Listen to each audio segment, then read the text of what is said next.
सभी को प्रणाम। आज के योग कक्षा का विषय है सामान्य मनोविज्ञान। सामान्य मनोविज्ञान अगर यूजीसी नेट के सिलेबस के अकॉर्डिंग हम देखें तो छठे यूनिट के आपका पहला टॉपिक है। जैसे कि आपने सिलेबस देखा होगा तो इसमें लिखा हुआ है, जैसे कि हमने पहले ही लाइन पर दे रखा है कि संबंध विज्ञान, मतलब इसमें 3 प्रकार की चीज़ों को आपको पढ़ना है। सामान्य मनोविज्ञान पहला, दूसरा है मानव शरीर रचना एवं क्रिया विज्ञान का परिचय पढ़ना है, फिर आपको तीसरा जो विषय इसमें पढ़ना है आहार एवं पोषण। ये 3 विषय आपको छठे यूनिट में कवर करने हैं। तो आज हम लोग जानेंगे कि सामान्य मनोविज्ञान के विषय में जो साइकोलॉजी का विषय है उसमें हम लोगों को क्या क्या पढ़ना है। सामान्य मनोविज्ञान की अगर बात करें तो इसमें हमें केवल 5 टॉपिकों को कवर करना है। 5 टॉपिक में क्या क्या हमको पढ़ना है ये आपको सिलेबस आपके पास होगा तो आप देख रहे होंगे कि किस तरह से इसको आपको देखना है। सामान्य मनोविज्ञान में 5 टॉपिक आपको कवर करना है। जैसे कि पहला जो टॉपिक है निद्रा की अवस्थाएं और निद्रा के विकार, मतलब हमें निद्रा के बारे में पढ़ना है, उसकी अवस्थाओं को जानना है और उसके विकारों को जानना है। फिर दूसरा जो टॉपिक है आपका व्यवहार के विज्ञान के रूप में मनोविज्ञान, व्यवहार की परिभाषा, व्यवहार का मनोवैज्ञानिक आधार, ये दूसरा टॉपिक होगा आपका सामान्य मनोविज्ञान के अंतर्गत जो छठी यूनिट में आपको पढ़ना है। तीसरा जो विषय है आपको पढ़ना है व्यक्तित्व के स्वरूप का प्रकार, व्यक्तित्व के निर्धारक तत्व, आनुवंशिक एवं वातावरणीय व्यक्तित्व के विकास के विभिन्न रूप एवं अवस्थाएं। चौथा जो टॉपिक है उसमें संवेदन पढ़ना है। संवेदन प्रत्यक्षण, अवधान, स्मृति, अधिगम की परिभाषा एवं इसके प्रकार पढ़ना है। क्योंकि जब तक हम सिलेबस को नहीं देखते हैं तो हमें पता नहीं होता है हम किस चीज़ों को कितना पढ़ना है। जैसे कि इसमें संवेदन, प्रत्यक्षण, अवधान, स्मृति, अधिगम और परिभाषा दिया हुआ है तो इसकी केवल हमें जो संक्षिप्त में परिभाषाएं हैं उनको ही केवल अध्ययन अध्यापन करना है और इसी से प्रश्न बनेंगे। आगे जो अंतिम टॉपिक होगा सामान्य मनोविज्ञान का, उसमें आपको पढ़ना है मानसिक द्वंद्व एवं कुंठा के कारण एवं परिणाम क्या होते हैं उनके, सामान्य मानसिक विकारों का परिचय में अनिद्रा, अवसाद, तनाव और चिंता, इनके बारे में थोड़ा सा वो जो परिचयात्मक विषय होता है उनको जानना है कि अनिद्रा किसे कहते हैं, अवसाद किसे कहते हैं, तनाव किसे कहते हैं और चिंता किसे कहते हैं। इस तरह से ये सामान्य मनोविज्ञान को हम लोग देखेंगे। कभी कभी ये भी प्रश्न बना है कि सामान्य मनोविज्ञान की जो ऐतिहासिक पृष्ठभूमि रही है, बहुत ही सरफेस लेवल का प्रश्न बना है तो उसको भी हम लोगों को जानना चाहिए। क्योंकि प्रश्न जब सामान्य मनोविज्ञान के इंट्रोडक्शन का है तो थोड़ा सा परिचयात्मक ऐतिहासिक पृष्ठभूमि भी हम लोगों को देखना चाहिए। वैसे तो अगर आप सिलेबस में अगर देखेंगे तो वो विषय का नहीं है आपका, लेकिन फिर भी कभी कभी आपको जब सामान्य मनोविज्ञान पढ़ रहे हैं तो उसका एक जर्नल इंट्रोडक्शन होना चाहिए, एक सामान्य परिचय आपको ज्ञात होना चाहिए। तो आज की कक्षा में हम सामान्य मनोविज्ञान का एक परिचयात्मक अध्ययन करेंगे और उसे देखेंगे कि सामान्य मनोविज्ञान किस तरह से मनोविज्ञान के रूप में विकसित हुआ और किस तरह से इसकी शाखाएं विकसित हुईं। अब यहाँ पे सामान्य मनोविज्ञान का परिचय एवं ऐतिहासिक पृष्ठभूमि को देखने का प्रयास करेंगे और इसको समझने का प्रयास करेंगे। क्योंकि जब तक आप समझते नहीं हैं किसी विषय को तब तक उसमें जो अध्ययन और एक रटने वाली जो पद्धति होती है वो कारगर सिद्ध नहीं होती है। जब आप किसी चीज़ को समझ करके और उसको स्मृति पटल पर अपने एक चित्रात्मक अध्ययन करते हैं तब उसको गहराई से समझ पाते हैं। और क्योंकि मनोविज्ञान जैसा विषय बहुत ही रोचक है और सभी के जीवन से जुड़ा हुआ है तो बहुत ही उत्साहपूर्वक, उमंगपूर्वक, उल्लासपूर्वक इसका अध्ययन अध्यापन करेंगे। आइए जानते हैं इसके विषय के बारे में। अब हम लोग जानते हैं मनोविज्ञान के ऐतिहासिक पृष्ठभूमि के संदर्भ में। जैसे कि सबसे पहले हमने लिखा है साइकोलॉजी ग्रीक भाषा का शब्द है। कभी कभी ऐतिहासिक पृष्ठभूमि से इस तरह से प्रश्न बन जाता है कि साइकोलॉजी किस भाषा से लिया गया है। जैसे कि आप पढ़ते होंगे बहुत सारे शब्द लैटिन भाषा से लिए जाते हैं, फ्रांस भाषा से लिए जाते हैं, तो अलग अलग जो एक शब्दों की चयनावली होती है, शब्दों को चुना जाता है उन शब्दावली से। तो ये जो साइकोलॉजी है, मनोविज्ञान है, तो साइकोलॉजी आपका ग्रीक भाषा से लिया गया है। तो इस तरह से आप जो यहाँ पर मैंने लिखा है, साइकोलॉजी जो है आपका ग्रीक भाषा से लिया गया है। अब साइकोलॉजी को अगर संधि विच्छेद करें हम तो दो शब्दों से मिलकर बना है, साइकी और लोगस। साइकी का ग्रीक भाषा में इसका अर्थ होता है आत्मा, और लोगस का ग्रीक भाषा में इसका हिंदी अर्थ होता है अध्ययन करना। तो इस तरह से अगर प्रश्न बनता है आपका कि साइकोलॉजी किस भाषा से लिया गया है, तो ग्रीक भाषा से लिया गया है। अब इसको साइकोलॉजी को अगर एक लाइन में कहने की कोशिश करें तो इसे कह सकते हैं आत्मा का अध्ययन ही मनोविज्ञान है। ये हम ऐतिहासिक पृष्ठभूमि के आधार पर हम बता रहे हैं, ये कोई चयन परिभाषा नहीं है, ये ऐतिहासिक पृष्ठभूमि के अनुसार हम आपको बता रहे हैं कि साइकी और लोगस को मिला करके इतना कहा जा सकता है कि आत्मा का अध्ययन ही मनोविज्ञान है। जो हमने यहाँ पर अंडरलाइन किया है इसको आप देख सकते हैं, इसको स्मरण में रखिए कि आत्मा का अध्ययन ही मनोविज्ञान है। आइए आगे बढ़ते हैं। अब यहाँ पर बहुत ही महत्वपूर्ण बिंदु आ जाता है कि आत्मा के विज्ञान से व्यवहार के विज्ञान की यात्रा। ये जो लाइन लिखी हुई है बहुत ही इम्पॉर्टेंट हो जाती है, क्योंकि आत्मा के विज्ञान से व्यवहार के विज्ञान की यात्रा किस तरह से क्रमवार परिवर्तन हुआ, किस तरह से मनोविज्ञान का विकास हुआ, किस क्रम में किन शताब्दियों में क्या क्या परिवर्तन आए, और धीरे धीरे एक जो मनोविज्ञान की शाखा, एक मनोविज्ञान एक विषय के रूप में स्थापित तो कैसे हुआ, आगे हम लोग जानते हैं। 16वीं शताब्दी से प्रारंभ करते हैं। 16वीं शताब्दी में आत्मा का विज्ञान कहा जाता था। जो मनोविज्ञान था हम लोगों का, ये आत्मा का विज्ञान कहा जाता था 16वीं शताब्दी में।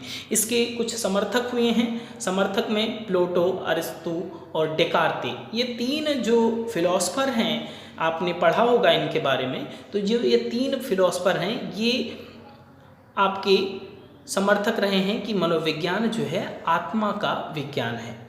अब इस विषय के संदर्भ में इसमें जो अध्ययन हुए उनके विषयों को जानते हैं। जैसे इसमें हमने लिखा है कि आत्मा क्या है और इसका स्वरूप क्या है और इसकी प्रकृति क्या है, इसके बारे में इसमें 16वीं शताब्दी में जाना गया। फिर आगे के जो 17वीं शताब्दी हुई, इसमें मनोविज्ञान को बताया गया कि मनोविज्ञान मन तथा मस्तिष्क का विज्ञान है। यहाँ से एक शताब्दी के बाद में जो 16वीं से 17वीं में हम लोग प्रवेश किए, फिर यहाँ पे बताया गया कि मनोविज्ञान मन तथा मस्तिष्क का विज्ञान है। इसके समर्थक पाम्पोनाजी हुए हैं।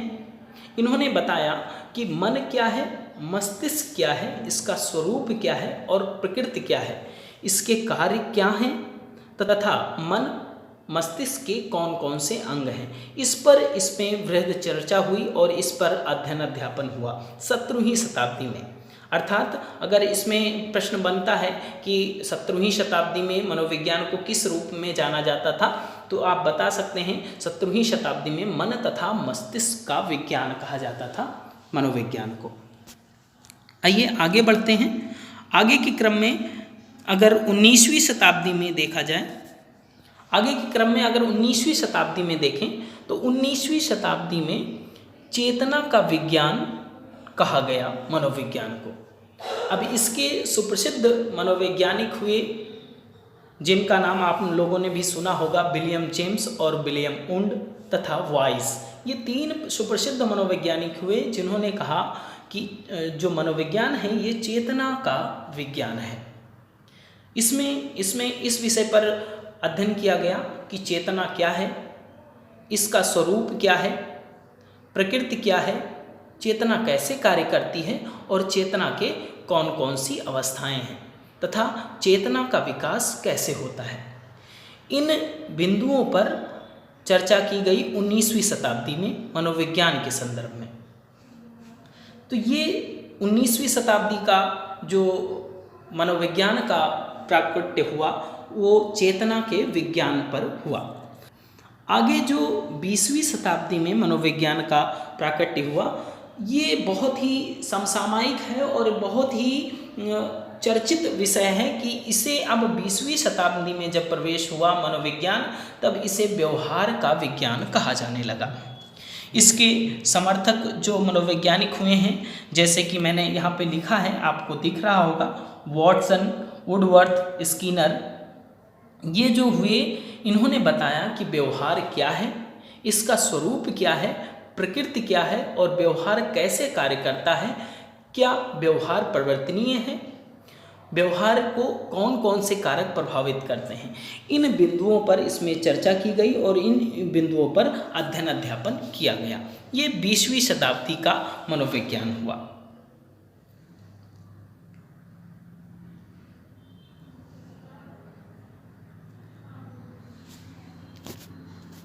अब जब हम 20वीं शताब्दी में मनोविज्ञान को पढ़ रहे हैं तो 20वीं शताब्दी में मनोविज्ञान व्यवहार का विज्ञान बन गया। तो जैसे कि व्यवहार को व्याख्यात करने के लिए हमने एक लाइन लिखी कि किसी भी प्राणी की क्रियाएं अर्थात उसका दौड़ना, हंसना, रोना, सोचना, विचार, गुस्सा करना, उठना, बैठना, सोना आदि प्रक्रियाएं व्यवहार कहलाती हैं। इसका कहने का मतलब ये है कि आपकी जो भी प्रतिक्रियाएं, जो भी क्रियाएं हो रही हैं, आंतरिक या बाह्य रूप से जो कार्य आप कर रहे हैं या मानसिक रूप से जो कार्य कर रहे हैं, वो सारी चीज़ें आपके जो चारों ओर एनवायरनमेंट से संबंधित हैं, जो आपको प्रभावित करती हैं या जो नहीं प्रभावित करती, सभी चीज़ें इसमें व्यवहार में शामिल की गई हैं। इसके बाद में वुडवर्थ के अनुसार एक परिभाषा मिलती है व्यवहार की, वो हम लोग जानते हैं कि वुडवर्थ ने व्यवहार को किस रूप में देखा है। उन्होंने बताया कि सर्वप्रथम मनोविज्ञान ने अपनी आत्मा को छोड़ा, फिर अपने मन को त्यागा, फिर अपनी चेतना को खोया, अब यह व्यवहार के ढंग से अपनाए हुए है। इनके कहने का मतलब ये था, जैसे कि हमने पहले पढ़ा था 16वीं शताब्दी की बात करें अगर, कि पहले मनोविज्ञान आत्मा का विज्ञान हुआ करता था, फिर मन और मस्तिष्क का विज्ञान हुआ, फिर मनोविज्ञान चेतना का विज्ञान हुआ, फिर 20वीं शताब्दी में आपका व्यवहार का विज्ञान हुआ। तो ये जो हमने लिख रखा है एक डायग्राम जैसे हमने बनाया, और ताकि आपको समझ में आए कि ये चीज़ें आपको एक लाइन में, अगर आप अपने शॉर्ट नोट बना रहे होंगे, की नोट बना रहे होंगे, तो इतना लिख लें कि मनोविज्ञान आत्मा, फिर मन और मस्तिष्क, फिर चेतना और फिर व्यवहार। इस तरह से एक क्रमवार जो परिवर्तन हुआ 16वीं शताब्दी, 17वीं शताब्दी, फिर 19वीं शताब्दी, फिर 20वीं शताब्दी। तो इसमें इस तरह से आप बहुत ही अच्छे से और बहुत ही कम समय में इसको समझ सकते हैं, बहुत ही साधारण तरीके से। आइए आगे जानते हैं। मनोविज्ञान के ऐतिहासिक भूमि में कुछ बिंदुओं पर अगर हम दृष्टि डालें तो पहला बिंदु हमने लिखा हुआ है इसमें कि पहले मनोविज्ञान दर्शन शास्त्र की शाखा हुआ करता था। पहले जो मनोविज्ञान था एक दर्शन का शास्त्र के विषय में गिना जाता था। अब वर्तमान समय में ऐसा नहीं है। वर्तमान समय में मनोविज्ञान को एक विषय के रूप में रखा जाता है, ये दर्शन शास्त्र के अंतर्गत नहीं आता है। पहले के समय में इसे दर्शन के रूप में देखा जाता था। फिर दूसरी लाइन में हमने लिखा है, विलियम उंग ने सबसे पहले 1879 में लिपजिंग विश्वविद्यालय में एक प्रयोगशाला खोली, तब मनोविज्ञान को दर्शन शास्त्र से अलग किया गया। अब यहाँ पर ये जो लाइन है बहुत ही इम्पॉर्टेंट हो जाती है, इससे प्रश्न बनने की संभावना भी हो जाती है कि मनोविज्ञान को किसके द्वारा दर्शन शास्त्र से और इसे अलग एक विषय के रूप में किसके द्वारा मिला, तो या फिर मनोविज्ञान का जनक किसे कहा जाता है। जैसे कि तीसरी लाइन में हमने लिखा हुआ है विलियम वुंड को मनोविज्ञान का जनक कहा जाता है। तो इसका बैकग्राउंड भी आपको पता होना चाहिए कि विलियम वुंड ने 1879 में लिपजिंग विश्वविद्यालय में, वैसे इतना डिटेल में आपसे प्रश्न नहीं पूछे जाएंगे, फिर भी आपको एक आपकी स्मृति पटल पर एक चित्रण बना होना चाहिए कि क्यों, किस तरह से इसका प्रादुर्भाव हुआ, ताकि किसी प्रकार का संशय ना रहे। फिर विलियम जेम्स को आधुनिक मनोविज्ञान का जनक कहा गया।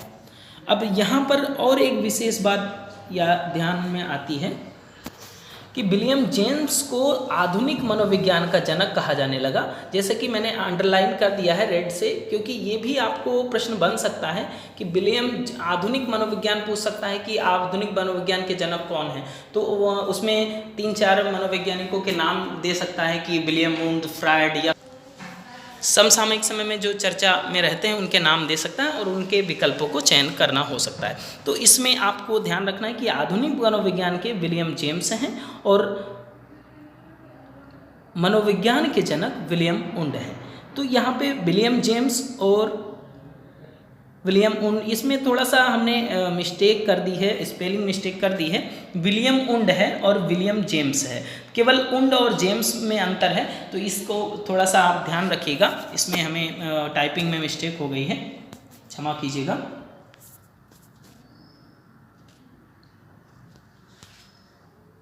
अब मनोविज्ञान की शाखाओं के संदर्भ में कुछ बिंदु हमने लिखे हुए हैं कि 1912 में मनोविज्ञान की विभिन्न शाखाएं बनी, फिर उद्देश्य व्यवहार का अध्ययन हुआ, फिर विभाजन के कारण अध्ययन के तरीके भिन्न भिन्न हुए। यहाँ पर यह बताया जा रहा है कि विभाजन के कारण अध्ययन के तरीके अलग अलग हुए, अलग अलग मनोवैज्ञानिकों के अलग अलग मत हुए, और इस तरह से विभाजन हुआ जो वो 1912 में विभिन्न शाखाएं बनी और इसके कारण अध्ययन अध्यापन यहीं से प्रारंभ हुआ।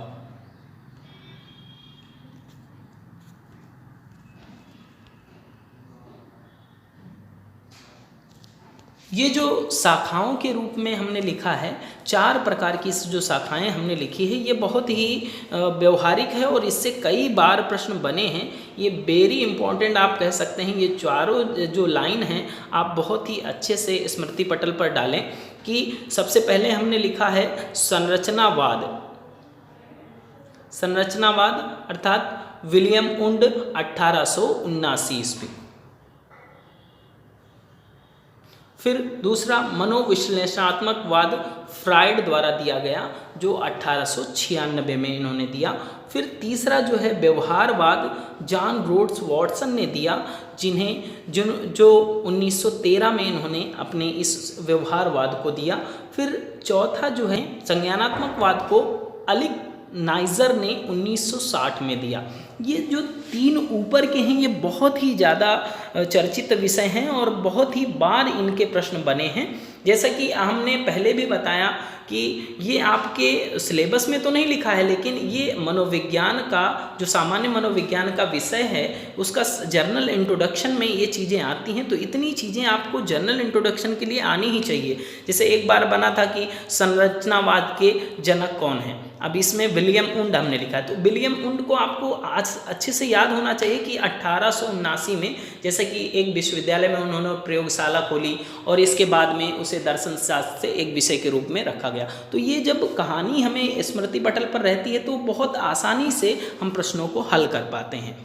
अब इसके बाद में ये जो चारों चीज़ों को अगर अब इनके बाद में जो विभिन्न शाखाओं का विभाजन हुआ, जैसे कि गेस्टाल्ट, फीज और पल्स निदानात्मक मनोविज्ञान, विकासात्मक मनोविज्ञान, व्यक्तित्व मनोविज्ञान, आपराधिक मनोविज्ञान, पशु मनोविज्ञान, असामान्य मनोविज्ञान, परामर्श मनोविज्ञान, सामाजिक मनोविज्ञान, प्रेरक मनोविज्ञान, इस तरह से गणितीय मनोविज्ञान, इस तरह से अन्योन्य शाखाओं का विकास हुआ और अलग अलग क्षेत्रों में मनोविज्ञान का उपयोग होने लगा।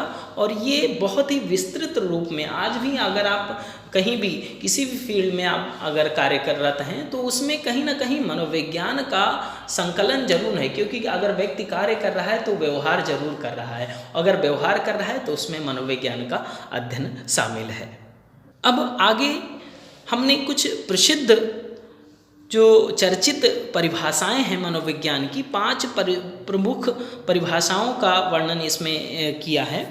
जिसको आपको एक स्मृति पटल पर रखना चाहिए और बार बार इसका स्मरण करते रहना चाहिए, आवृत्ति करते रहना चाहिए। जैसा कि इस एक विशेष आपको निवेदन आप सभी से है कि जब भी आप अध्ययन अध्यापन कर रहे हो तो आवृत्ति बहुत ज़रूरी है। आप हमारे वीडियो को भी देख रहे हो तो इनकी जितना आवृत्ति करेंगे उतना आपको उतना, जैसे एक बार आपने वीडियो को देखा तो एक बार में हो सकता है कुछ बातें आपको समझ में ना आए, तो फिर दोबारा से देखिए, 3 बार देखिए। जितनी आवृत्ति आप करते हैं उतना ही गहरा आपका स्मृति पटल पर उसकी छवि बनने लगती है और आप प्रश्नों को आसानी से हल करते हैं। जैसे इसमें मनोविज्ञान की परिभाषाओं के रूप में हमने पहले वॉटसन ने जो परिभाषा दी, मनोविज्ञान व्यवहार का निश्चित या शुद्ध विज्ञान है। इन्होंने मनोविज्ञान को बताया कि मनोविज्ञान जो है, मनोविज्ञान व्यवहार का निश्चित या शुद्ध विज्ञान है। फिर वुडवर्थ के अनुसार हमने लिखा है कि मनोविज्ञान वातावरण के संपर्क में होने वाले मानव व्यवहारों का विज्ञान है। फिर तीसरी परिभाषा के रूप में हमने लिखा है, बोरिंग के अनुसार मनोविज्ञान मानव की प्रकृति का अध्ययन है। फिर स्किनर के अनुसार हमने लिखा है कि मनोविज्ञान व्यवहार और अनुभव का विज्ञान है। और 5वीं परिभाषा के रूप में लिखा कि मनोविज्ञान का संबंध व्यवहार की वैज्ञानिक खोजों से है। ये 5 परिभाषाएं अगर आप बहुत ही अच्छे से दृष्टि डालेंगे तो इसमें कुछ चीज़ें बहुत ही कॉमन हैं, बहुत ही जो मूल रूप में जुड़ी हुई हैं सभी परिभाषाओं में, व्यवहार और मानव की प्रकृति। 2 चीज़ें हमेशा से सभी परिभाषाओं में जुड़ी हुई हैं कि किस तरह से मानव व्यवहार करता है। तो यानी सभी परिभाषाओं का अगर संकलन करके देखा जाए तो इस तरह से कहा जा सकता है कि सामान्य परिभाषा को अगर व्याख्यात किया जाए कि जो व्यक्ति के मानसिक क्रियाओं द्वारा जानी जाने वाली प्रतिक्रियाएं जैसे संवेदन, स्मृति, चिंतन, कल्पना, संवेग, अनुभव, अवधान अर्थात अटेंशन, अधिगम और व्यवहारों को क्रमबद्ध रूप से अध्ययन करना ही मनोविज्ञान कहलाता है। तो इतने मतलब ये जो सारे जो आपको हमने शब्द इसमें आपको इस परिभाषा में आ जाते हैं, जैसे कि स्मृति, चिंतन, कल्पना, संवेग, अनुभव, अवधान, अधिगम, व्यवहार आदि, इन सभी शब्दों को एक संकलित रूप में अगर कहा जाए तो वो व्यवहार कह सकते हैं। तो इन शब्दों का जो चयन है सभी लगभग सभी मनोवैज्ञानिकों ने एक ही बात कही है, लेकिन उन लोगों की अलग अलग परिभाषाओं में शब्दावली की केवल अलग अलग शब्दों को चयन किया है, बाकी कहने का मतलब जो तात्पर्य है एक ही है। आज की इस वीडियो में हम आज जो सामान्य मनोविज्ञान का परिचय और ऐतिहासिक पृष्ठभूमि थी उसको लिया है। इसको हमने बहुत अच्छे से बहुत शॉर्ट में व्याख्या करने की कोशिश की है और इतना ही सफिशिएंट है आपके लिए। इतने बिंदुओं को आपको स्मृति पटल पर होना चाहिए, इससे ही प्रश्न बनते हैं, क्योंकि आपको डिटेल में पढ़ने के लिए तो बहुत समय मिलेगा, आप कभी भी पढ़ सकते हैं, लेकिन जब एग्ज़ाम की दृष्टिकोण से आपको सिलेबस के अकॉर्डिंग पढ़ना है तो उन बिंदुओं को पहले ही अपनी मुट्ठी में ले लेना है जो बिंदु आपके एग्ज़ाम में आने वाले हैं और जो आपको प्रश्नों को हल करना है। आगे के वीडियो में आप देखेंगे निद्रा के बारे में हम पढ़ेंगे, निद्रा के प्रकार जानेंगे और निद्रा से संबंधित क्या क्या रोग होते हैं जो आपके सिलेबस में जो डिज़ाइन है जो आपके सिलेबस में के अकॉर्डिंग पढ़ना है उसको पढ़ेंगे। मनोविज्ञान पार्ट 2 में उसको हम लोग देखेंगे। आज की बात यहीं तक। आपका बहुत बहुत धन्यवाद, आभार।